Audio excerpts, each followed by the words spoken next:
My mother tapped her wine glass with a fork, the way she does when she wants a table to go quiet, and announced that she and my father were giving my sister Chloe the down payment on a condo.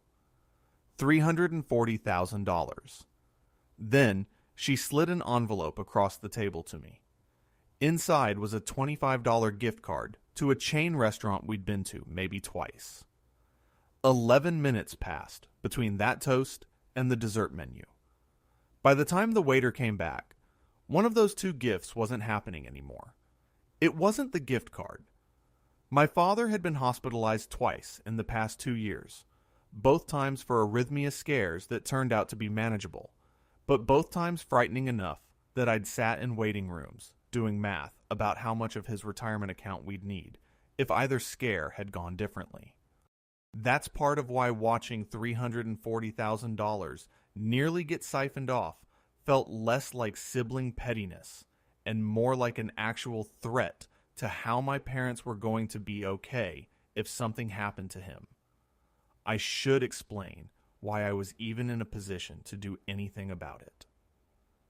4 years ago, when my father's heart problems started getting serious, I became the one with power of attorney over my parents' finances. Not because anyone made a big ceremony out of it, but because I was the one who actually showed up to the cardiologist appointments and the one Chloe joked was just better with that boring stuff anyway. I managed their accounts, their bill pay, their investment transfers, quietly for 4 years. The way you do a job nobody thanks you for, because they've decided it's just what you're naturally suited to. This wasn't new, so much as it was the current chapter of an old book. When we were 12 and 9, our parents took Chloe to Disney World for her birthday because she'd had such a hard year after a breakup with a boy she'd known for 6 weeks, and told me, when I asked, that I didn't need the same kind of celebrating because I was the easy one. I didn't think about that trip again for 20 years, until I was sitting at a steakhouse watching the same math repeat itself with 6 more zeros attached. I should say, for context, that I wasn't struggling. My husband Marcus and I had a decent life, a mortgage we could actually afford, a savings account we contributed to every month without fanfare. I wasn't sitting at that table because I needed the money. I was sitting there doing the thing I'd done for 4 years without complaint, and watching my sister receive, in a single toast, more than triple what our parents had ever put toward my wedding, my house down payment, and every birthday I'd ever had, combined. Chloe, in those same 4 years, had been fired from 2 jobs, moved back in with our parents twice, and was currently 3 months behind on the lease of an apartment she'd insisted she could afford. My parents never brought any of that up at family dinners. What they brought up often was how creative Chloe was, how she marched to her own beat, how some people just weren't built for the 9-to-5 grind like I was. Said with a little pity in their voice, like being built for the 9-to-5 grind was a consolation prize. 2 weeks before that dinner, Chloe had called me directly, not our parents, because I was the one who'd actually know, and asked, in a voice she was clearly trying to keep casual, how quickly a property could legally be resold after purchase without triggering a lender review, and whether a down payment gifted by family counted differently than a mortgage. I told her I didn't know off the top of my head. She said it was just a hypothetical for a friend. I remember thinking, even then, that I didn't personally know anyone who researched hypothetical friends' real estate questions with that much specificity. The dinner was supposed to be for my father's 70th birthday.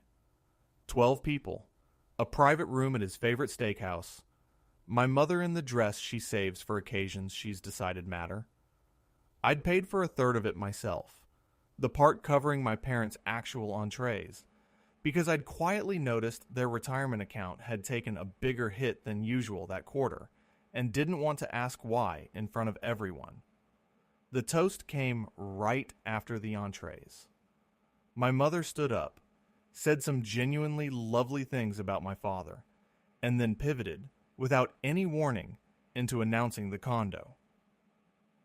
$340,000, transferring as soon as the paperwork clears next week, she said, beaming at Chloe like she'd just watched her win an Olympic medal. My Aunt Carol actually stood up to hug Chloe before my mother had even finished the sentence. Someone at the far end of the table started recording on their phone, the way people do now for good news, capturing 12 people applauding my sister for having survived, apparently, the hardship of being 28 and unemployed. Chloe cried real tears, which I believed, because I think she was genuinely stunned by her own luck. Then my mother turned to me, still smiling, and said she didn't want me to feel left out, and handed me the gift card. "For being so responsible," she said. "You never need anything, so we didn't know what to get you." 12 people watched me open a $25 gift card at my father's 70th birthday, 4 minutes after watching my sister receive a down payment on a home. It wasn't really anger, not at first. It was a very specific, very cold kind of clarity.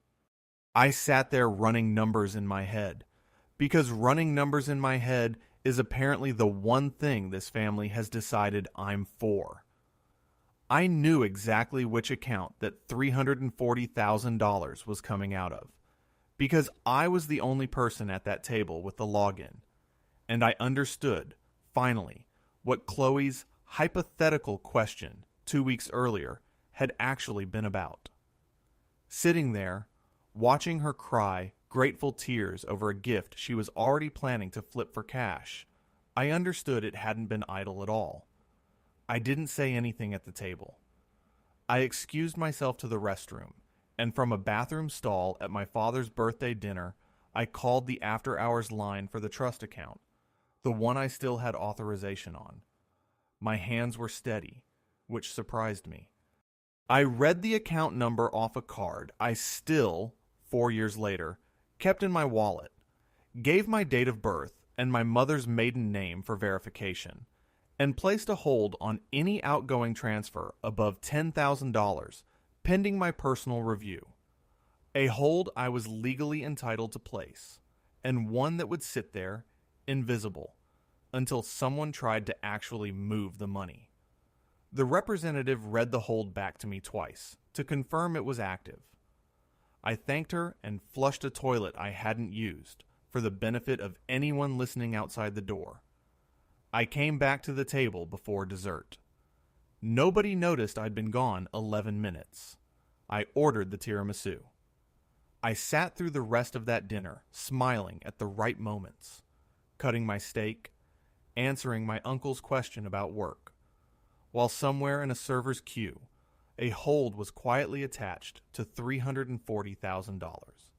Nobody else at that table knew I'd touched. That night, after I got home, I told Marcus everything.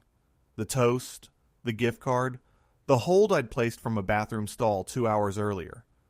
He listened without interrupting, the way he does when he can tell I need to just get the whole thing out before he responds. When I finished, he asked one question. "Do you actually think she was planning to flip it? Or are you assuming the worst because of how she gave you a gift card?" It was fair. I told him about the resale call from 2 weeks earlier, and watched his face change. "Okay," he said, "then you did the right thing.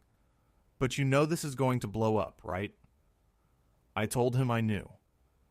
The following Tuesday, my mother called me, her voice tight in a way I'd never heard directed at me before. The title company had flagged the transfer. She wanted to know if I knew anything about it. I told her the truth, that I'd placed the hold myself, and that before she authorized any release, she should ask Chloe directly what her actual plan for that condo was, because I didn't think live in it was the honest answer. My mother didn't believe me. She accused me, calmly at first and then not calmly at all, of sabotaging my sister out of jealousy. A word she used twice, like repeating it would make it truer. I told her I wasn't going to argue about my motives over the phone. I asked her to do one thing: pull up Chloe's browser history on the family iPad, the one Chloe used at their house, because her own laptop had been repossessed in the spring. Something I knew because I'd seen the collections notice come through a shared email months earlier and said nothing at the time, the way you don't say something about a lot of things in this family. She called me back 4 hours later. Her voice had changed completely. Chloe had already been in contact with an investor 2 states over, someone who bought properties sight unseen and flipped them within 90 days. No questions asked about how the down payment had been sourced. There were 3 separate message threads going back 6 weeks. When my mother finally forwarded me the messages herself, one exchange stood out. Chloe had written to the investor, "They won't ask questions if it's a gift. My parents don't track that stuff." The investor had replied, asking how fast she could close. Chloe's answer was 2 words: very fast. Chloe had a buyer lined up before the condo had even been gifted to her. My father wanted to know why I hadn't said something sooner about the resale question Chloe had asked me. He asked more than once, in the same tone he used to use when I was a teenager who'd stayed out late. I told him the truth, which he did not enjoy hearing, that in this family, when I raise concerns about Chloe, I get told I'm jealous or dramatic or always looking for the bad in her. So I'd stopped raising them out loud a long time ago and started just quietly keeping track instead, waiting for the day I'd actually have proof instead of just a bad feeling. The condo purchase didn't go through. My parents redirected the down payment, the same $340,000, into a trust that pays out $4,000 a month, structured so no lump sum can be pulled and flipped by anyone, including, they specified in writing this time, Chloe. At my suggestion, their lawyer added a clause requiring sign-off from an independent trustee, not just my parents' signatures, for any early lump sum request. My Aunt Carol, the same one who'd stood to hug Chloe at the toast, called me 2 days after the trust was restructured to say she'd always sensed something about the timing, which was easy to say now that the timing had already been proven. I didn't say much back. I'd learned by then that the family members who show up loudest after the fact are rarely the ones who'd have believed you before it. The family group chat, the one usually reserved for holiday photos, and my uncle's fishing pictures, went quiet for 2 full days after the trust was restructured, and then slowly filled back up with careful, neutral messages. Nobody mentioning Chloe by name, nobody mentioning the condo, just my cousin posting a photo of her dog like nothing had happened. Chloe called me exactly once during those 2 months, 3 days after the trust was restructured. She didn't yell. She said very evenly that she didn't understand why I always had to be the one who decided what was safe for everyone else's life. That maybe she wanted to take a risk for once instead of living like I do. And that some of us weren't built to just sit on money for 10 years being responsible about it. I asked her what exactly her plan had been for the $200,000 she'd have walked away with after the flip. She didn't answer that part. She said I'd never once been happy for her. Not really. Not since we were kids. And hung up before I could tell her that being happy for someone and helping them commit fraud against our own parents were not, in fact, the same thing. She didn't speak to me again after that call.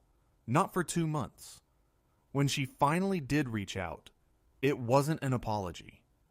It was a request for $4,000 to cover the lease she was still behind on, the one nobody had bailed her out of, because for once, My parents didn't reach for their checkbook before asking a single question.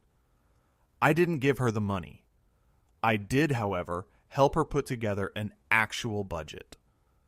We sat at her kitchen table for 2 hours, going through every subscription she'd forgotten she was paying for, and I watched her get genuinely embarrassed, for the first time in years, about numbers instead of getting defensive about them.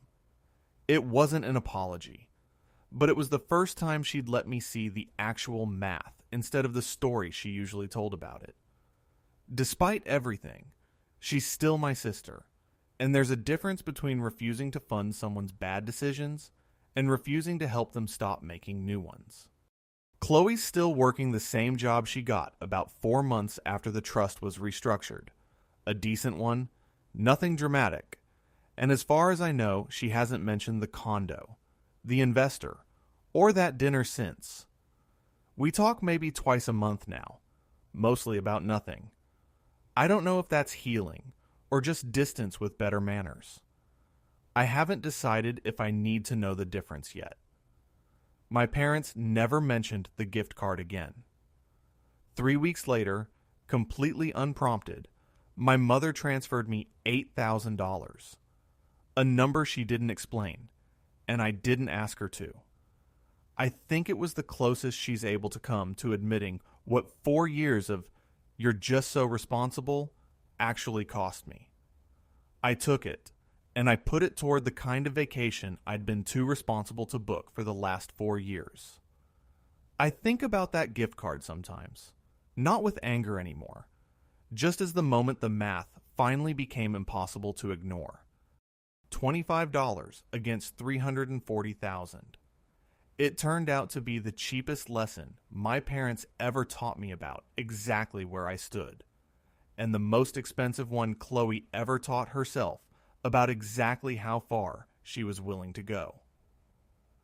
How long do you stay the reliable one, the one nobody thanks, before reliability becomes the only thing standing between the people you love and a mistake they can't undo? Tell me in the comments. I read every one. That's the whole story. Thanks for listening.